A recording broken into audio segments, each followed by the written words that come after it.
अयोध्या खाते भगवान श्री राम मंदिर प्राण प्रतिष्ठा महोत्सव अंतर्गत विशिष्ट कार्यक्रमों आयोजन करेल छे।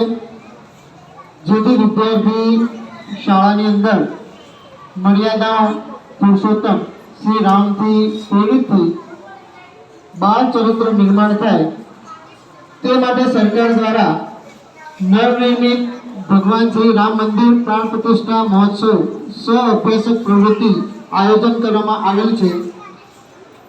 તેની શરૂઆત ભગવાન શ્રી રામની પૂજા અર્ચનાથી કરીશું અને ત્યારબાદ આપણે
अयोध्या राजा दशरथ और राणी सुमित्राना पुत्र तथा रामना नाना भाई जनक पुत्री उर्मिलाना पति तरीके तेओ रामायण में वर्णव्या छे।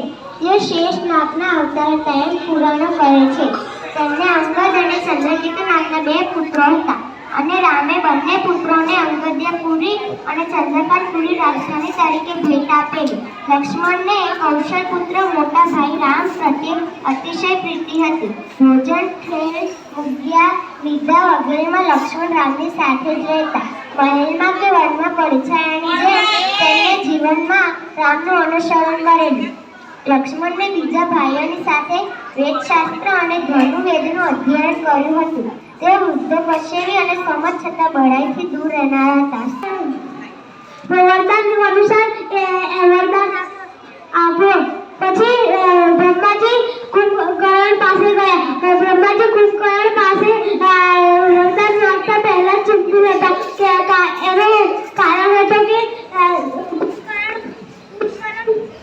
કુંભકર્ણ પેટ ખાશે તો જલ્દી પૃથ્વી નષ્ટ થઈ જશે। તેથી બ્રહ્માજીએ કુંભકર્ણને વરદાન આપતા પહેલા જ ગુરુ સરસ્વતી જોડે કુંભકર્ણની બુદ્ધિ નમિત કરાવી દીધી હતી। તેથી તે કુંભકર્ણ જે માંગે તે ના માંગી શકે અને એના કારણે કુંભકર્ણ 6 મહિનાનું નિદ્રાસન માંગ્યું હતું। તેથી તે 6 મહિના સૂતો હતો। તે ખૂબ જ બળવાન હતો। તે લંકાપતિ રામના બે પુત્ર હતા। લવ અને કુશ। ભરતના પણ બે પુત્ર હતા, દક્ષ અને પુષ્કર। ભરતની માતાનું નામ કૌશલ્યા અને પિતાનું નામ દશરથ હતું। ભરતના લગ્ન જાનકીના ભાઈ કુશધ્વજની પૌત્રી માનવી સાથે થયા હતા। અસ્તુ। નરેન્દ્રભાઈ, હું આજે તમને ભગવાન શ્રી રામ વિશે થોડી માહિતી આપીશ। ભારત દેશમાં ભગવાન રામનું સૌથી લોકપ્રિય દેવતાઓમાંથી એક છે। આખા દેશમાં ભગવાન રામનું મહાન અને આદર્શ વ્યક્તિના રૂપમાં સન્માન કરવામાં આવે છે। ભગવાન રામ ભગવાન વિષ્ણુના 7મા અવતાર માનવામાં આવે છે। ભગવાન રામનો જન્મ ઉત્તર પ્રદેશના અયોધ્યા જિલ્લામાં થયો હતો. ભગવાન રામના પિતાનું નામ દશરથ અને માતાનું નામ કૌશલ્યા હતું. ભગવાન રામના 3 ભાઈ હતા, લક્ષ્મણ, ભરત અને શત્રુઘ્ન. ભગવાન રામનો વિવાહ મિથિલાના રાજા જનકની પુત્રી સીતા સાથે થયો હતો. વિવાહના ઘણા વર્ષો પછી પારિવારિક વિવાદના કારણે ભગવાન રામને મજબૂર થઈને 14 વર્ષ સુધી વનમાં રહેવું પડ્યું હતું. આ વનવાસમાં માતા સીતાનું લંકાપતિ રાવણે અપહરણ કર્યું હતું અને ભગવાન શ્રી રામ ત્યાં જઈને માતા સીતાને રાવણના ચુંગલમાંથી છોડાવી રાવણનો વધ કરી લાવ્યા હતા. પટેલ સદી પડી છે. આજે હું તમને સીતા વિશે માહિતી આપીશ. સીતા માતાનો જન્મ વાસ્તવમાં ધરતીમાંથી થયો હતો. તેમના પિતા રાજા જનક હતા. તેમની માતા સુનૈના હતી. તેનું જીવન સાધારણ ન હતું. તે બાળપણમાં જ ઘણા અસાધારણ કામ કરતા હતા. તેને ભૂમિમાંથી જન્મ થયો હોવાથી તેમને ભૂમિજા પણ કહે છે. સીતા માતાને જાનકી વૈદની જેવા નામથી ઓળખવામાં આવે છે. તેમાં એક શિવનું ધનુષ્ય પણ છે, જે બહુ બળવાન હતું અને ભારી હતું, જે વીર રાજાઓ પણ ન ઉપાડી શકતા હતા. માતા સીતા તેને બાળપણમાં ઉપાડી શકતા હતા. આ દ્રશ્ય જનક રાજાએ કર્યો કે માતા સીતાને કોઈ સાધારણ મનુષ્ય જોડે વિવાહ કરવા નહીં. તેને આ ચિંતા સતાવતી હતી કે માતા સીતાના વિવાહ કોની સાથે થતા. ત્યારે જનક રાજાની કીર્તિ આવી અને તેમના દરબારમાં એક સ્વયંવર યોજાયો હતો, જેમાં ઘણા રાજાઓ પણ આવ્યા હતા, જેમાં ભગવાન શ્રી રામે ધનુષ્ય ઉપાડ્યું હતું. અભ્યાસ કરું છું. કૌશલ્યાએ રામના માતૃશ્રી અને રાજા દશરથના ધર્મપત્ની હતા. રાજા દશરથને કૌશલ્યા ઉપરાંત સુમિત્રા અને કૈકેયી એમ બીજી પણ 2 રાણીઓ હતી. તેનો સૌપ્રથમ ઉલ્લેખ વાલ્મીકી રામાયણમાં પુત્રપ્રેમની આકાંક્ષીની રૂપે મળે છે. આનંદ રામાયણમાં દશરથ અને કૌશલ્યાના લગ્નનું વર્ણન વિસ્તારથી મળે છે. કૌશલ્યાનું બીજું નામ અપરાજિતા અપાયું છે. પોતાના અધિકારથી વંચિત રહેવાને કારણે તેનું જીવન કરુણ અને દયનીય બની જાય છે. રામાયણમાં કૌશલ્યા કેવી સ્ત્રી હતી, જેનો સ્વભાવ માતૃભાવ, ધૈર્યવાન અને કર્તવ્યનિષ્ઠ હતો.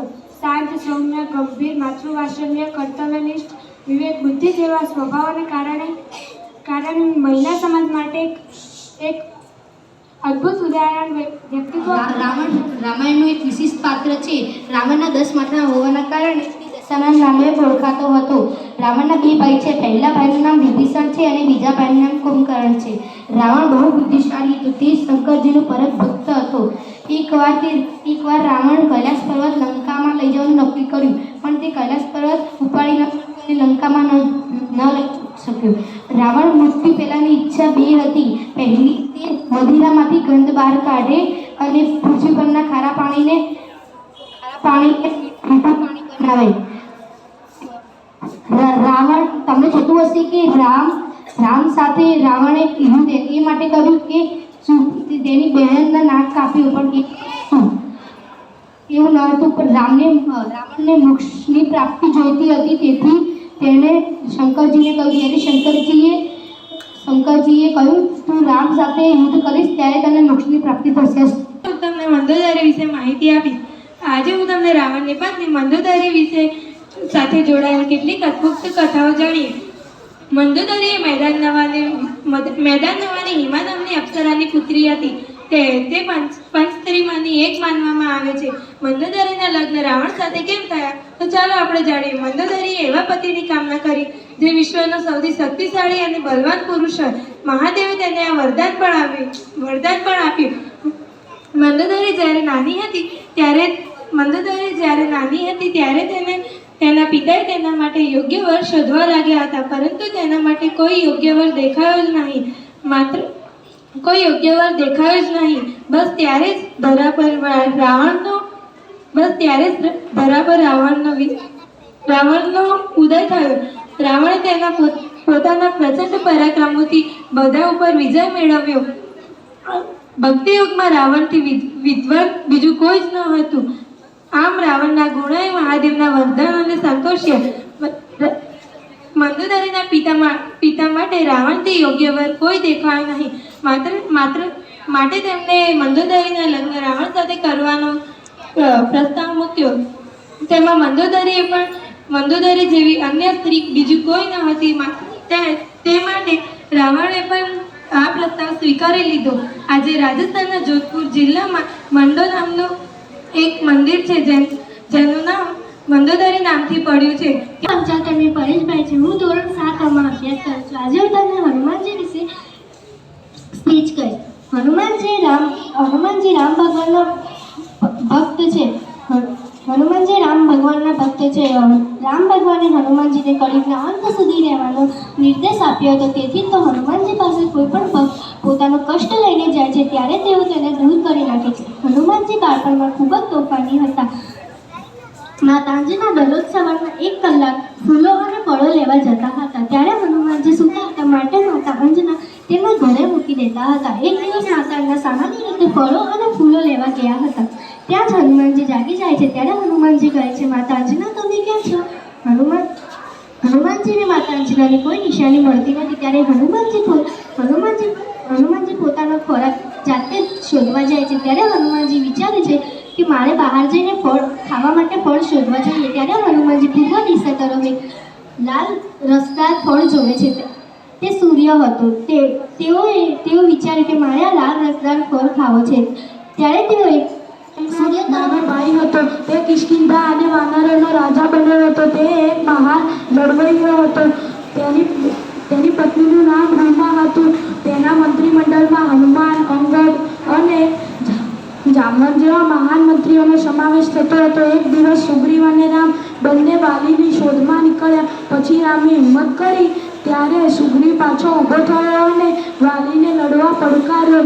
પછી બંને ભાઈઓએ એકબીજા પર પ્રહાર કર્યો અને સુગ્રીવના સલાહકાર હનુમાન આગળ ગયા અને સુગ્રીવના ગળામાં ફૂલોની માળા પહેરાવી. પછી રામ ધનુષ્ય સાથે દેખાયા અને તેમને બાલીના હૃદયમાં તીર માર્યું.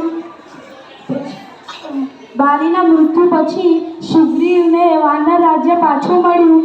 તેની પત્ની રૂમાને પાછી મેળવી અને બાલીના મુખ્ય પત્ની તારા જે મહારાણી બન્યા અને બાલીને પુત્ર તાજરાજ.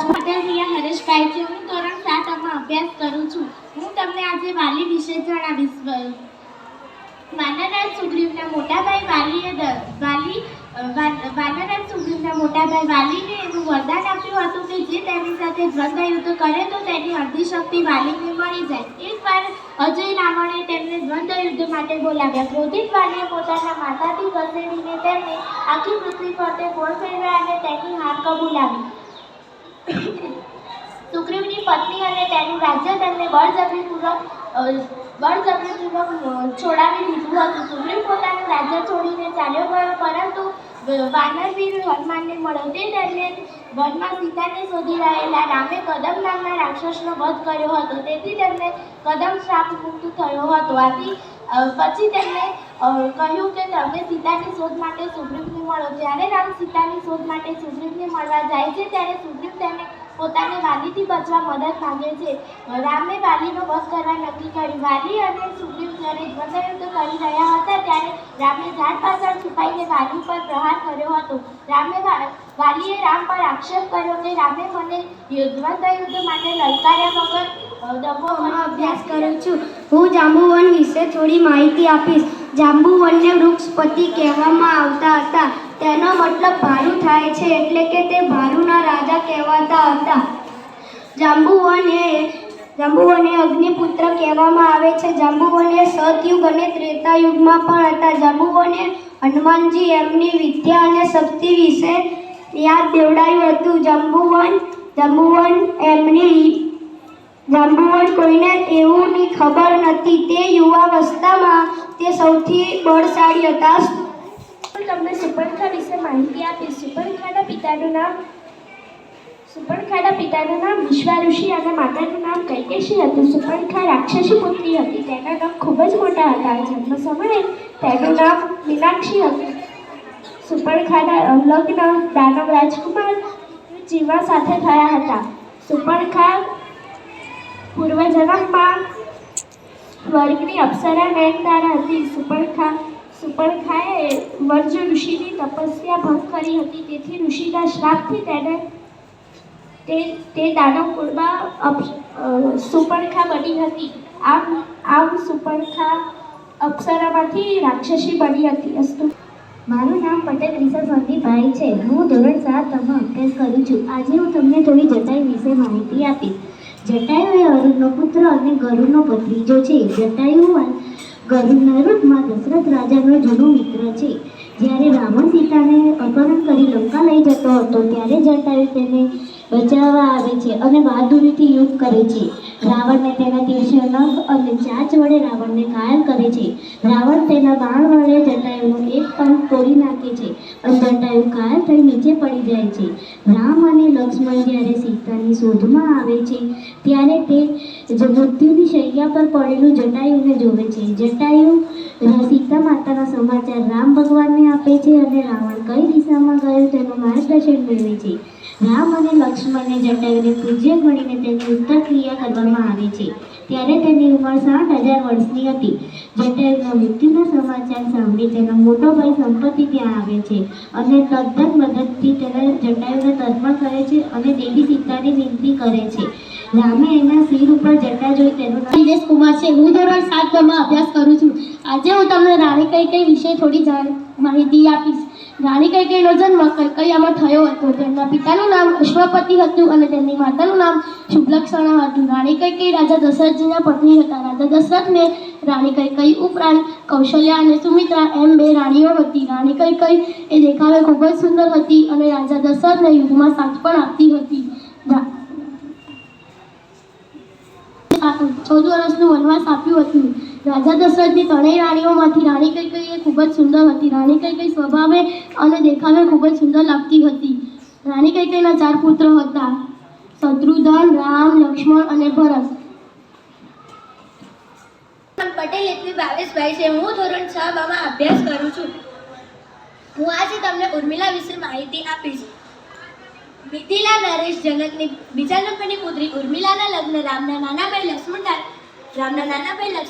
લક્ષ્મણ સાથે થયા છે. લગ્નના થોડા સમયમાં રામ અને સીતાજીની સાથે લક્ષ્મણ પણ વનમાં જવા માટે તૈયાર થાય છે. ઉર્મિલા પોતાને લઈ જવા કહે છે. લક્ષ્મણ તેને પરિવારની સેવા કરવા માટે રોકાઈ જવા માટે કહે છે. સાથે સાથે વચન પણ આપે છે કે તે ગમે તેવી દુઃખની પરિસ્થિતિમાં રડશે નહીં. આ વિરહની વેદના સહન કરીને પણ ઉર્મિલા આંખમાંથી આંસુ લાવતી નથી. આ બાજુ વનમાં લક્ષ્મણ નિદ્રા દેવી પાસે વરદાન માંગે છે કે તે 14 વર્ષ સુધી ઊંઘ લઈ લે અને રાત દિવસ ભાઈ ભાભીની સેવા કરશે અને સાથે સાથે પોતાના ભાગની ઊંઘ ઉર્મિલાને આપશે. નામ છે સોનીજી નીતિન કુમાર. હું આજે મંત્રા વિશે તમને જાણકારી આપીશ. મંત્રા એ કૈકેયીની પ્રિય દાસી હતી. મંત્રાએ ભરતને રાજગાદી પર આવવા રામને 14 વર્ષના વનવાસમાં મોકલ્યો હતો. મંત્રાએ કૈકેયીના લગ્ન પછી તે અયોધ્યા આવી હતી. મંત્રાએ રામાયણમાં દાસી હતી. મંત્રાએ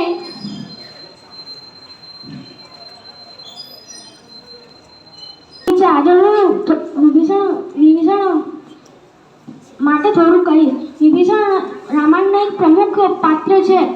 વિભીષણ રાવણનો નાનો ભાઈ હતો. વિભીષણ ભગવાન શ્રીરામનો સૌથી મોટો ભક્ત હતો.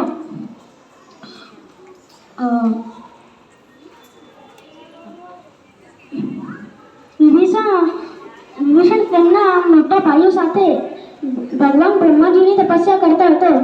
ત્યારે તે વરદાનમાં માંગ્યું કે તે હંમેશા ધર્મના માર્ગ ઉપર ચાલે અને તે પછી તે રાવણની મૃત્યુ પછી તે લંકા ઉપર રાજ પણ કર્યો હતો. અસ્તુ.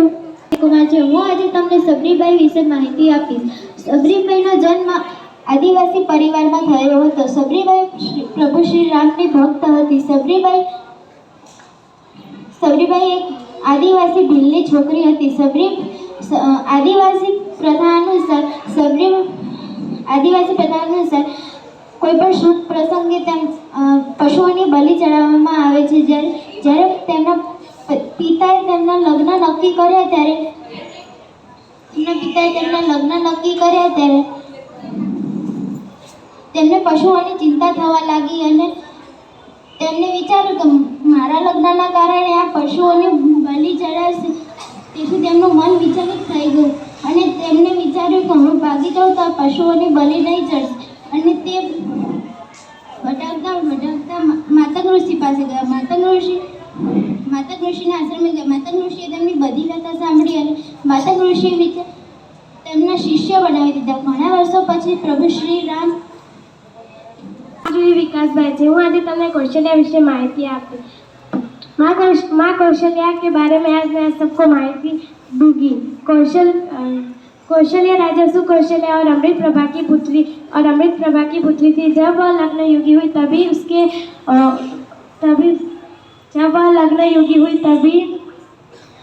तभी उसके स्वयंवर के लिए अनेक राज्य के राजकुमारों को आमंत्रित किया गया था, परंतु आपसी मतभेदों के कारण दशरथ को आमंत्रित नहीं किया गया था. दशरथ कौशल्या को बहुत पसंद करते थे, इसीलिए उसने राजा सुकौशल्या के साथ अपने मित्रता का हाथ बढ़ाया